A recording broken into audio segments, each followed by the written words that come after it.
Priatelia, teraz sme pri jednom regále, tak jak máme u nás regále s pečivom, chlebami, rožkami a takými, tak v Mexiku nesmú chýbať regále s tortillami. Ako môžete vidieť, tu je takto taká medzierka, tak tento regál sú harinové, teda pšeničné tortille, kurkuma, cviklové, nopalové, tu máme chia so sezamom a vlastne aj tieto spodné a tento celý regál je všetko sin gluten.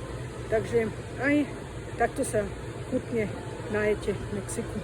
Toto som ešte objavila, toto sú mini sopes, už sme si sopes ukazovali, ale toto sú úplne malilinké, ako môžete vidieť podľa môjho palca, tak úplne malilinké mini sopes a sú bezlepkové. Priatelia, tu majú tortille, ktoré si vyrábajú oni tu v obchode sami, v tomto obchodnom reťazci a takto to tu dostanete kúpiť, vlastne takto hneď sú tu spravené a sú kukuričné, takže takto a ešte, áno, majú lacnejšie tortillery, jak dostanete kúpiť za 22 a tu majú za 14 pesos a v tejto pokladnici to majú skrz to, že tu udržiava teplo.